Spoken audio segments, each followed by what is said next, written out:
একটি ভূমি যেখানে জন্ম নিয়েছিল বিশ্বের প্রাচীনতম সভ্যতার একটি, যেখানে বেদ উপনিষদ রচনা হয়েছিল, যেখানে মহাকাব্য রচিত হয়েছিল, যেখানে বুদ্ধ, মহাবীর আর সম্রাট অশোকের মতো মহান চিন্তাবিদ জন্ম নিয়েছিলেন। এই হলো ভারত, একটি দেশ যার ইতিহাস একই সঙ্গে মহিমান্বিত, রক্তাক্ত ও নাটকীয়। আজ আমরা দেখব ভারতের হাজার বছরের গল্প, সভ্যতার জন্ম থেকে আধুনিক সুপার পাওয়ার হওয়ার যাত্রা। আজ থেকে প্রায় ৫,০০০ বছর আগে, যখন মিশরের পিরামিডের পাথর কেবল খোদাই হচ্ছিল, মেসোপটেমিয়ায় সভ্যতার আলো জ্বলে উঠছিল, তখন ভারতবর্ষে জন্ম নিচ্ছিল আরেকটি বিস্ময়কর নগর সভ্যতা।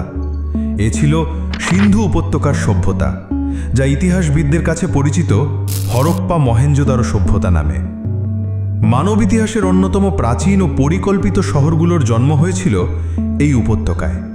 ১৯২০ সালে পাঞ্জাব ও সিন্ধু অঞ্চলে খনন কার্যে প্রত্নতত্ত্ববিদরা খুঁজে পান এক অজানা সভ্যতার ধ্বংসাবশেষ। নাম দেওয়া হয় হরপ্পা ও মহেঞ্জোদারো। কিছুদিনের মধ্যেই বোঝা গেল এটি কেবল দুটি শহর নয়, একটি বিস্তৃত সভ্যতার নিদর্শন। প্রায় ১২ লক্ষ বর্গ কিলোমিটার জুড়ে বিস্তৃত এই সভ্যতা আধুনিক পাকিস্তান, পশ্চিম ভারত ও আফগানিস্তানের কিছু অংশে ছড়িয়েছিল। এটি এতটাই বৃহৎ যে একে বলা হয় ভারতীয় উপমহাদেশের প্রথম শহর ভিত্তিক সভ্যতা। হরপ্পা ও মহেঞ্জোদারো শুধু শহর নয়, এ ছিল বিজ্ঞানসম্মতভাবে পরিকল্পিত নগর। শহরগুলো ছিল গ্রিড আকারে সাজানো, রাস্তা আজকের আধুনিক শহরের মতো সোজাসুজি কাটা। প্রতিটি ঘর ছিল পাকা ইট দিয়ে তৈরি, বহু ঘরে একাধিক কক্ষ, উঠোন ও সিঁড়ি। ড্রেনেজ সিস্টেম এতটাই উন্নত ছিল যে প্রতিটি বাড়ির ময়লা পানি আলাদা নালার মাধ্যমে প্রধান নর্দমায় চলে যেত।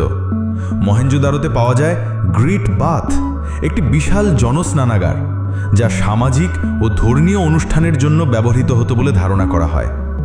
আজ থেকে হাজার হাজার বছর আগে, যখন ইউরোপে মানুষ এখনও গুহাবাসী, তখন সিন্ধু উপত্যকার মানুষ জানত পরিষ্কার পরিচ্ছন্নতা, স্যানিটেশন এবং সুসংগঠিত নগর জীবনের রহস্য।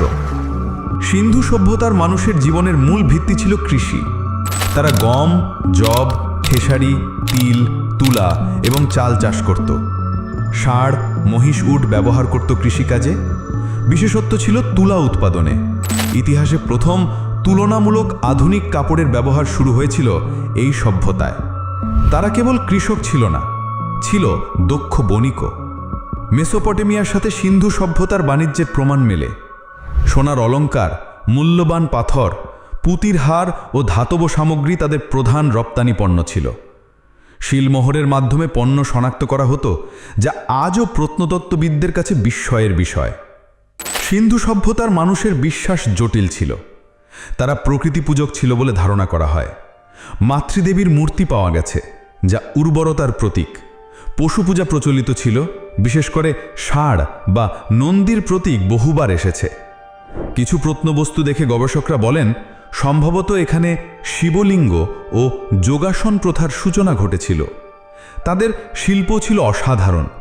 ব্রোঞ্জের নৃত্যেরতা কন্যা ভাস্কর্যটি এখনও মানব শিল্পের অনন্য নিদর্শন। সোনার গহনা, পুঁতির মালা, মাটির পুতুল সবই এক উচ্চমানের কারুশিল্পের সাক্ষ্য বহন করে।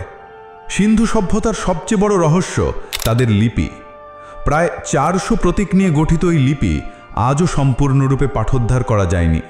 তাই তাদের সাহিত্য, ধর্মীয় বই বা রাজনৈতিক নথি সম্পর্কে আমরা নিশ্চিতভাবে কিছুই জানি না। হয়তো একদিন এই লিপির রহস্য উন্মোচিত হলে আমরা আরও গভীরভাবে জানতে পারব সিন্ধুর মানুষ কিভাবে ভাবত, লিখত আর স্বপ্ন দেখত। প্রশ্ন জাগে, এত উন্নত সভ্যতা হঠাৎ করে কেন বিলীন হলো? গবেষকরা কয়েকটি সম্ভাব্য কারণ দেখান। নদীর গতিপথ পরিবর্তন, বিশেষ করে ঘগ্ঘর হকরা নদীর শুকিয়ে যাওয়া, প্রাকৃতিক বিপর্যয়, ভূমিকম্প বা বন্যা, বাণিজ্যের পতন, মেসোপটেমিয়ার সাথে যোগাযোগ কমে যাওয়া, কিংবা আর্য আক্রমণ, যা নিয়ে এখনও বিতর্ক রয়েছে।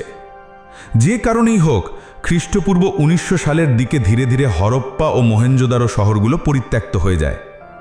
যদিও সভ্যতা হারিয়ে গেছে, কিন্তু তার ছাপ এখনও টিকে আছে। আজও ভারতীয় গ্রামগুলোতে দেখা যায় কৃষির পদ্ধতিতে সেই প্রাচীন ধারার ছায়া, গহনা ও অলঙ্কারে তাদের শিল্পরীতি। এমনকি স্নানাগার ও পরিষ্কার পরিচ্ছন্নতার সংস্কৃতি ভারতীয় জীবনধারার অঙ্গ হয়ে আছে। সিন্ধু সভ্যতা শুধু প্রাচীন ভারতের প্রথম অধ্যায় নয়, এ এক চিরন্তন উত্তরাধিকার যা ভারতীয় সংস্কৃতির মেরুদণ্ড গড়ে তুলেছিল। যেখান থেকে শুরু হলো এক মহান যাত্রা, ভারত সভ্যতার জন্ম থেকে আধুনিক সুপার পাওয়ার। সিন্ধু সভ্যতার মহিমা ধীরে ধীরে ক্ষয় হতে শুরু করলে ভারতীয় উপমহাদেশে ইতিহাসের আরেকটি নতুন অধ্যায় শুরু হয়। এই অধ্যায়ের নাম বৈদিক যুগ। মানব ইতিহাসে এটি শুধু ভারতের নয়, সমগ্র বিশ্বের অন্যতম গুরুত্বপূর্ণ একটি সময়কাল। কারণ এই যুগে ভারতীয় সংস্কৃতি, ধর্ম, দর্শন, ভাষা এবং সামাজিক কাঠামোর ভিত্তি রচিত হয়।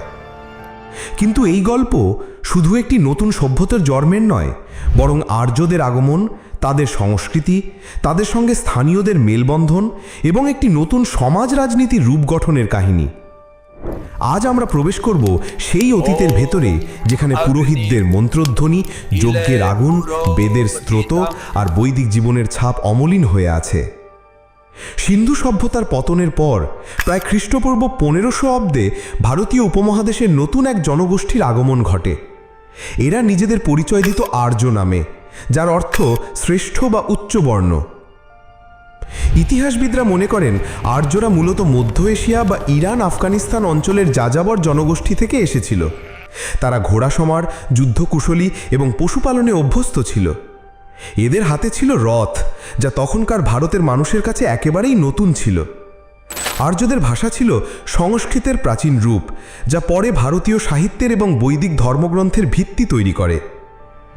আর্যদের আগমনের সঙ্গে সঙ্গে ভারতীয় সমাজে শুরু হয় এক বৃহৎ সাংস্কৃতিক পরিবর্তন। আর্যরা ভারতীয় সভ্যতাকে যে উপহার দিয়েছিল, তার মধ্যে সবচেয়ে গুরুত্বপূর্ণ হল বেদ। বেদ শব্দের অর্থ জ্ঞান। 4টি প্রধান বেদ হল ঋগ্বেদ, দেবতাদের স্ত্রোত সংগ্রহ, প্রাচীনতম; যজুর্বেদ, যজ্ঞবিধি ও আচার; সামবেদ, সঙ্গীত ও সুরের মাধ্যমে উপাসনা; অথর্ববেদ, মন্ত্র, জাদুবিদ্যা ও চিকিৎসাবিদ্যা। এই বেদগুলো শুধু ধর্মীয় গ্রন্থ নয়, এগুলো হলো সেই সময়কার সমাজ জীবনের প্রতিফলন। কৃষি, পশুপালন, যুদ্ধনীতি, চিকিৎসা, নীতিনৈতিকতা সবকিছুই এর মধ্যে উঠে এসেছে। বৈদিক যুগের ধর্মীয় জীবনের কেন্দ্রবিন্দু ছিল যজ্ঞ। আর্যরা বিশ্বাস করত দেবতাদের সন্তুষ্ট করার মাধ্যমে জীবন সমৃদ্ধ ও সুরক্ষিত হবে।